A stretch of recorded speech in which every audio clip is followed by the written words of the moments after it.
okay? All right, good afternoon. I'm Attorney General Kris Mayes. Thank you for joining me here today. Another week, another blatantly illegal and unconstitutional action from Donald Trump's new administration. Yesterday's memo from the Office of Management and Budget issuing a temporary pause of federal grants, loans, and official and financial assistance programs will immediately result in devastating harm to American citizens and Arizonans. These lawless and chaotic order attempts to steal allocated dollars that have been included in state budgets. These funds ensure that the residents of Arizona and all other states have access to quality health care, law enforcement protection, safe roads, and assistance in the aftermath of natural disasters. Without these dollars, states like Arizona will be unable to pay public safety employees, cops on the street, satisfy contractual obligations, and carry on the important business of government. That is why moments ago, Arizona and 22 other states sued the Trump administration in the southern, Rhode Island, I believe, the District of Rhode Island. And we are also seeking a temporary restraining order to immediately block this blatantly unconstitutional action from taking effect. Donald Trump may have won the election, but winning by one of the slimmest election margins in history does not grant him dictatorial powers. No presidential election grants any president that authority. Billions of dollars flow to the state, health systems, infrastructure, law enforcement, education, and everything in between. Many states like Arizona will be faced with the possibility of immediate cash shortfalls.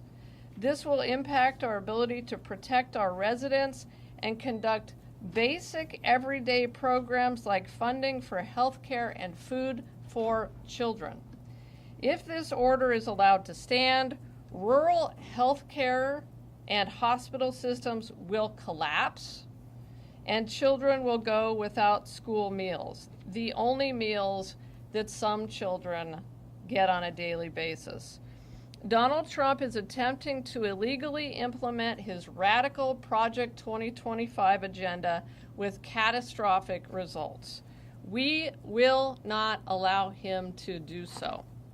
This action will irreparably and immediately harm the very people who placed their trust in Trump when they cast their ballot for him in November. Nothing about this outrageous action, nothing about it will lower costs or help those struggling in our state and across the country. We are still a nation of laws, and this action very clearly violates the Administrative Procedures Act and the United States Constitution. Donald Trump, and indeed no president, has the authority to impose a government-wide pause on federal spending, disregarding the statutes authorized by Congress for each individual funding stream. And this has a direct threat to our safety in the following ways. The high, and maybe we can get the slide over here, guys.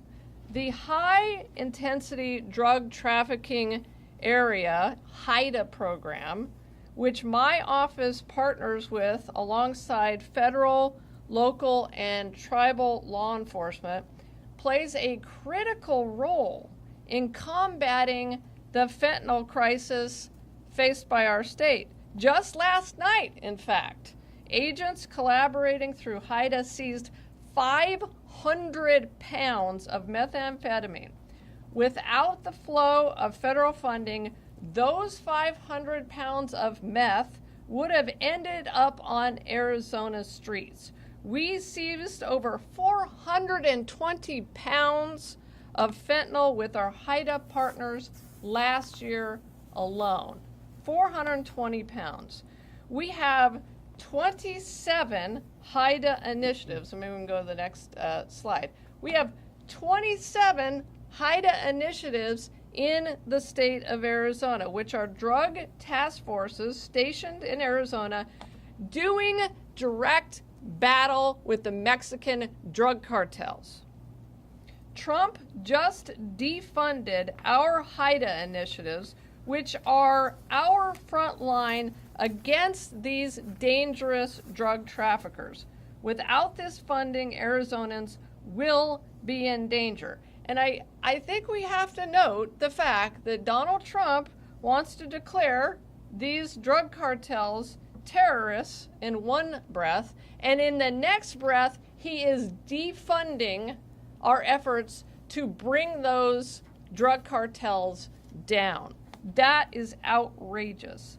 These HIDA initiatives include funding for 704, you heard that, 704 full-time law enforcement officers and 33 part-time law enforcement officers working to protect southern Arizona and families across our state. We spoke to one top law enforcement official in Arizona who said, quote, "This devastates law enforcement." I spoke to one of the most conservative sheriffs in Arizona this morning, and he said, and I quote, "This is bullshit." I don't think I need to repeat that. HIDA is not the only public safety program Trump is trying to defund. We have more than 200 open projects under the Arizona Department of Public Safety right now that could be impacted, weakening law enforcement, fire service, emergency management, and public safety in just about every sector of the state of Arizona. Beyond public safety, this will have other devastating impacts to the state of Arizona. More than 460,000 Arizona households rely on SNAP, benefits to afford dinner on their table every single night. And nearly 1 million Arizona children rely on federally provided school lunch and breakfast, so they don't go hungry. For many, that is the only meal they're going to get. Head Start, child care and preschool for low-income children, serves more than 15,000 children in Arizona and more than 13,000 families. As of this morning, DES was locked out of the system. Let me repeat that. DES was locked out of the federal portal, the federal system, providing those benefits. Tommy Sheridan, the deputy director of the National Head Start Association, said he was told by several programs that they will have to shut their doors if the funding isn't made available in the coming days. That's 13,000 Arizona parents who might have to stay home from work in the coming days due to the loss of childcare. Tens of thousands of Arizona households rely on Section 8 housing support to afford their rent every month. Well, the first of the month is in 4 days, right upon us. And more than 7,000 renters in Phoenix alone might not be able to afford to make the rent. That will have a ripple effect, obviously, throughout our economy. The nearly 630,000 Arizona families who qualify for federal assistance with their utility bills under LIHEAP will literally be left out in the cold and lose their air conditioning in the summertime months. 17 critical access hospitals and 55 rural health clinics in Arizona will shutter without the federal funding that they rely on. Emergency medical responders and critical care paramedic programs at 7 rural EMS agencies in Arizona will be impacted. Without these services, rural Arizonans are going to die. And more than 2 million Arizonans, 2 million Arizonans will lose their health coverage through Medicaid pursuant to this action by Donald Trump. This includes those who have surgery scheduled this week, women who could give birth at any moment, and people whose lives depend on their access to health care. As of now, it appears that Medicaid portals may be opening back up, but this is the chaos that Trump's administration is creating. 10,000 Arizonans with HIV rely on the Ryan White program for treatment that will be paused for more than 50% of Arizonans living with HIV.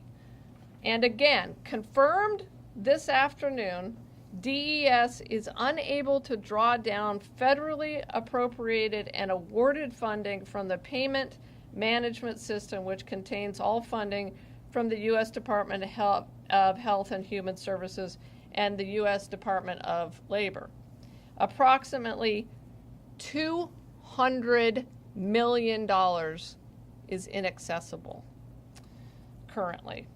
Arizona veterans are also impacted. 240 Arizona veterans rely on health care from our state's skilled nursing homes and facilities whose funding is impacted. The GI Bill is on the chopping block. Tens of thousands of veterans will lose access to higher education. This is the opposite of what Trump ran on. I am absolutely appalled as the top legal officer of the state of Arizona and the top law enforcement officer of the state of Arizona at this action. I'm also grateful to Governor Hobbs and the state agencies for working with us literally throughout the night to quickly bring this lawsuit and get the information that we needed for it. But I want to ask this question in conclusion. Where is David Schweikert? Where is Abe Hamadeh? Where is Warren Peterson? Where is Steve Montenegro? Where is Andy Biggs? Where is Paul Gosar? Where is Eli Crane? And where is Juan Ciscomani? Where are the Republicans, and why aren't they standing up for law enforcement and against this illegal money grab? They sure as hell aren't standing up for law enforcement or the people of Arizona. MAGA policy is on the verge of becoming reality, and it will devastate this state. And I will not allow that to happen. And with that, I'd be glad to take any questions that you have. Attorney, how much money in general from this funding we're probably losing? Do you have a number? You know, that is a great question, and it's hard to calculate the total number. I think it could end up in the billions of dollars. It is certainly in the hundreds of millions of dollars when you factor all of it in. And of course, the human impact is incalculable. How do you put a price on a human being who dies because we no longer have funding for our law enforcement efforts at the border, and so much more fentanyl is going to come into the state of Arizona? How do you put a price on the fact that children, many kids in Arizona will have to go without daycare because of the cuts to DCS funding? How do you put a price on the inability of a pregnant woman to go to the hospital because Medicaid isn't going to be able to pay her bills? The price is so unbelievably high. Wayne. speaking to that, there's a lot of uncertainty over which exactly programs are affected by this. Do you know for certain that these programs are affected, or is this just possibilities right now? Look, I mean, this is what we believe in reading the order. I mean, it's an extremely broad executive order, and you know, it looks like the Trump administration, after seeing the threat of our lawsuit, may be starting to try to walk back some of what they said about Medicaid. We don't know yet. I mean, it's our understanding that the portal is still closed for Arizona. Not totally sure about that. So, you know, but you just got to read the OMB memo, or the memo that was put out, and you can see that it would impact pretty much all federal funding almost all federal funding coming into the state of Arizona, affecting people across the political gamut, across the landscape, including veterans and kids and families.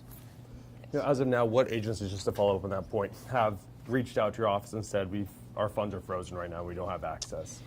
Yeah, also a great question, and what I'll say is we do have affidavits from multiple state agencies, and we can give these to you. These will be part of the lawsuit that is literally being filed as we speak here right now. But we've got, I'm going to read them off to you. We've been in touch with the governor's office, obviously. Thank you, Josh.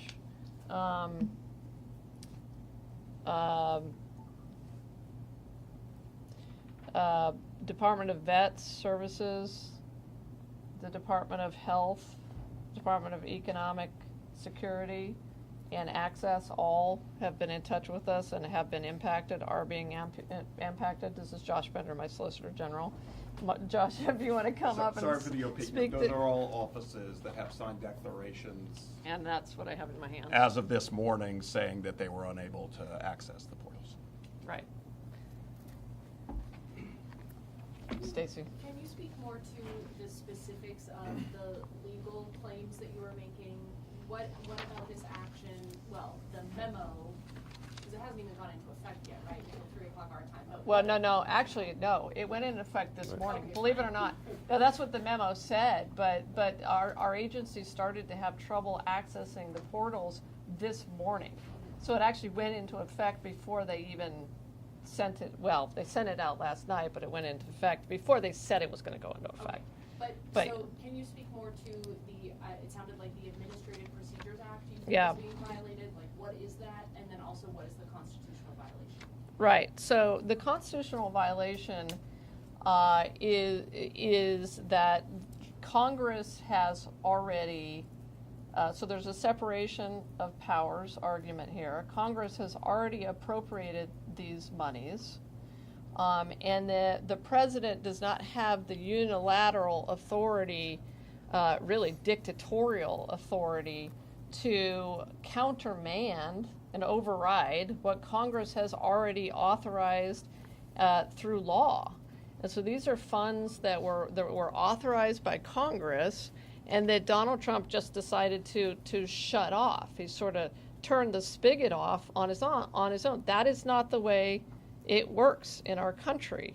So that is blatantly, flatly unconstitutional. It's contrary to law. That's our ultra vires claim. It is we're also saying it's arbitrary and capricious.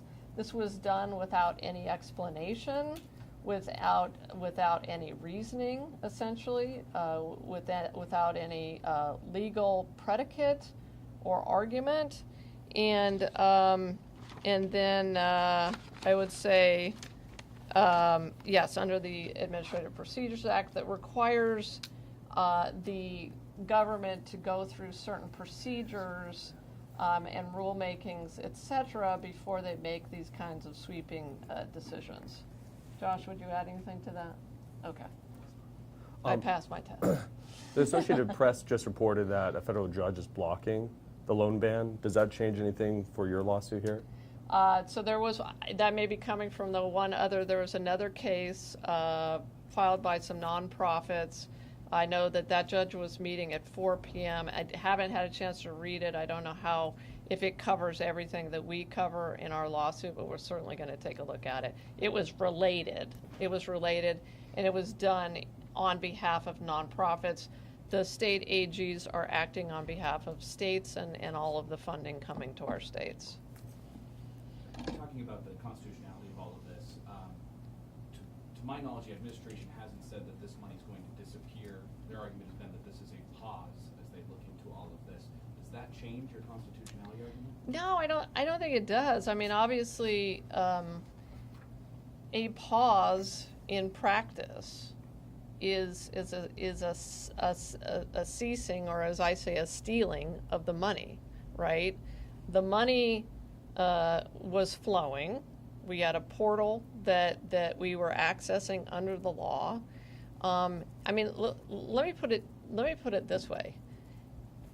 Any amount of time, any pause that Donald Trump puts on our ability to fight the fentanyl crisis and to go after the Mexican drug cartels is unacceptable and does harm, real, tangible harm to the state of Arizona. Any pause in LIHEAP money, any pause in Medicaid funding in which people could die because they decide not to go to the hospital during this pause period, is harm to the states. And then, of course, who knows what happens after his pause period, when he probably attempts to make this a permanent cessation of these funds. You know, and I think you have to ask your question, why is this happening? It's not lost on me. I don't know about you guys, but it's not lost on me that this comes right before Donald Trump is about to, and Republicans in Congress are about to pass one of the most extreme tax cuts for billionaires in this country. So my guess is they're trying to cut funding to the states and to folks who are low income or middle income and struggling, so they can pay for a tax cut for the rich. I mean, this is Doge. This is the precursor to Doge, right? This is how they pay for Doge, or how they pay for the tax credits or tax cuts. So, yeah, there's real harm, not just in this pause period, which is illegal, but also whatever comes after that. To follow up with the DES component, you said $200 million inaccessible right now. Does that include the SNAP benefits, the food stamps that go through their office, and are you aware of anyone in the state that has lost food stamps today, didn't receive any funding? You know, that's a great question. That's something we're going to be in the process of gathering information from DES about. It's just happened so recently, so quickly, but presumably that kind of thing will happen. You know, going back to the law enforcement question, I will tell you, I know that our law enforcement partners are scrambling on this, trying to figure out whether they're going to be able to continue to fund the task forces. I mean, this is literally how we fund police officers and sheriffs and efforts to bring down the Mexican drug cartels, with this money. This is how we do it. And Donald Trump just cut that. It's nonsense. It's nonsensical. He claims to want to go after the Mexican drug cartels, but then he defunds the police in Arizona. It's crazy. I got a question real quick. So it says DC federal judge temporary blocks Trump plan to pause federal aids. Can you really ask that question? Yeah, I think that was over here. Yeah, and we've got to take a look at that. I don't know how broad, Josh, do you know how broad that decision was? But it's very temporary, and we'll be looking at that. But certainly it's in the same vein of what we're trying to do here. Yeah. Yeah. No, fair question. It's a fair question. It's a very fluid situation, but same question here. Who is the conservative sheriff who says this is bullshit? I'm going to keep that one to myself. Come on, Sorry. quotes. No, I know, but I know. Look, I've spoken to multiple conservative sheriffs today. They are in a state of shock. I will share that with you now. They are in a state of shock over this, and can't believe it. And they're going to be talking, I think, at the both state association, sheriff's association level, and the national association level, to try to better understand how this is going to impact them. So this is somewhat unrelated. The Isaac School District is currently under a Senate investigation. There's also some stuff happening at the executive level right now. Is there anything in your office that you guys are working toward right now when it comes to that situation? Yeah, so our top priority right now is trying to make sure that the Isaac School District becomes solvent, and that we can make sure kids can go to school in the Isaac School District. Obviously, we know we understand there's requests for us to investigate what happened. We will investigate what happened at the Isaac School District, and we will obviously brief you after that investigation is concluded. Thank you. You bet. Has there been any confirmed reports of issues with payments for Medicaid? I know you said the Medicaid portal might be back up, but too early to say, but I mean, one would have to presume that if the Medicaid portal was down for a full day, or if the Head Start portals were down for a full day, or any of these portals, that there would have been trouble getting money. I know state agencies were trying; they were pinging those portals, and so, I think for at least a day, on that incredibly important portal, the money went down. And again, I think it's so important to remember that this causes true chaos amongst nonprofits that receive federal funding.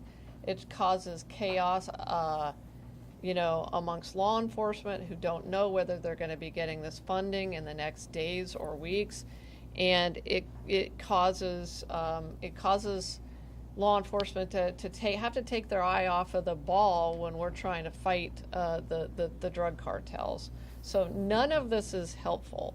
Causing chaos just to cause chaos, if that's all it is not good. But I suspect it's much, much more than that. Yeah. Silly as it sounds, but do we know the reason why President Trump is doing all this? I think you'd have to ask President Trump, because, again, it's hard to know. It's really hard to know if it's just that they're incompetent or that they're lying. They claim to care about law enforcement, but then they defund law enforcement. And I guess to some degree, Trump telegraphed that he was going to do some of this. It's just kind of shocking when you see it happen, when you see it play out in real time. And it's shocking the way that they did it, which is obviously unconstitutional, and we're going to fight.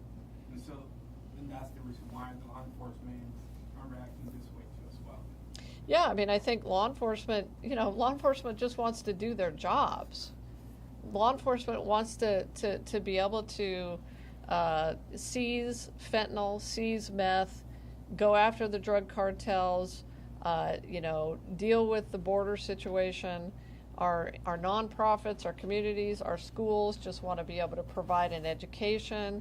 Our schools that provide school lunches to low-income students want to be able to continue to provide lunches. My office alone has 15 grants from the federal government. We have a crime victims assistance grant that would essentially apparently be defunded by this. Crime victims assistance. So I guess Donald Trump is opposed to crime victims assistance also?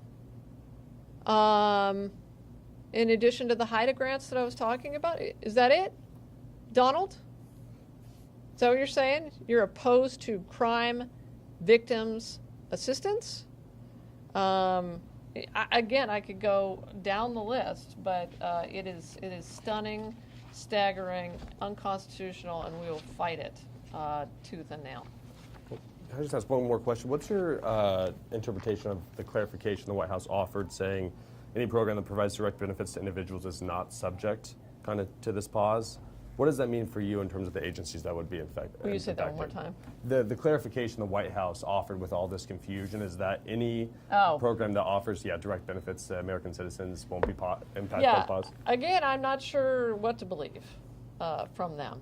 You know, they claim that, but yet the portals remain in many states remain closed today. They were very slow to open up those Medicaid portals for individual benefits. Many of these services and benefits flow through other agencies. I'm worried about, frankly, our universities that get a ton of federal grants. I'm worried about student loan programs that flow through universities. What about that? So there's so much that we don't know based on this executive or this memo. But from what we can tell, it will have a devastating impact on the state of Arizona. As a point of clarification, all grants mentioned today go through the state; they're not to the individual. Yeah. So they would not be impacted by that clarification. Thank you, Delaney. Yeah. Yeah. Do you have any knowledge of these problems with the portals are just in those states or general? I think it's across the country. I mean, I haven't seen any distinction, really, red state to blue state. So, I think this is going to hurt every state, whether it voted for Donald Trump or not. And certainly, as you know, our state is evenly divided between independents, Republicans, and Democrats. It's going to hurt everybody if this is really where they end up. I wonder if I can ask you a question, and forgive me, it's not very well put, probably, but so your lawsuit is taking issue with the way that the Trump administration has done this. There are a lot of people in Arizona who voted for President Trump who think the government should have less of a role funding certain programs. I wonder what you would say to those individuals who would like to see a smaller federal government.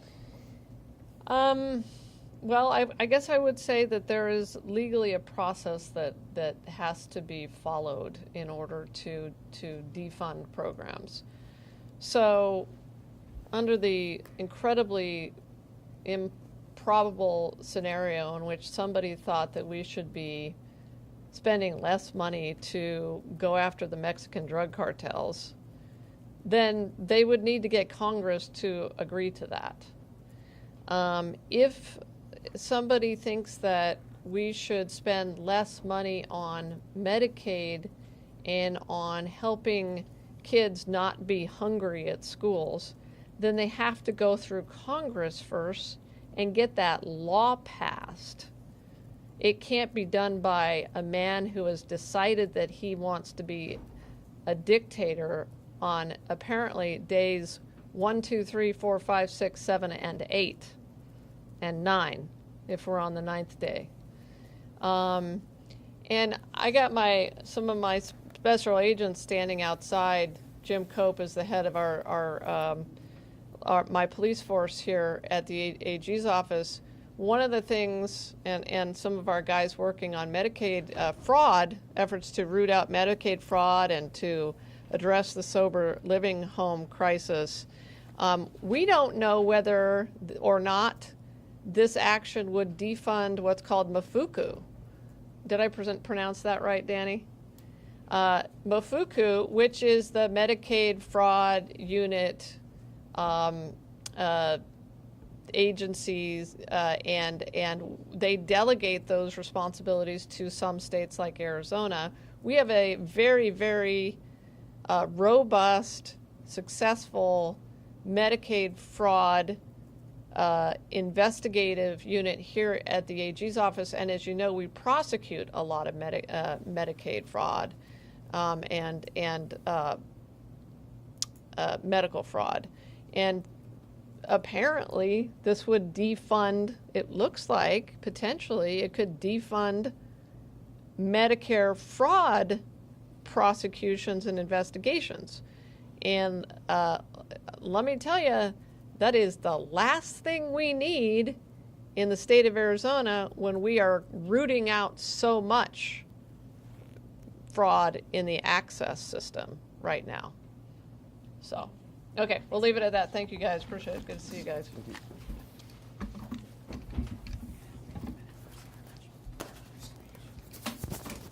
Hey, Richie, yeah, we've talked. We're probably the only mad person you did. I said, put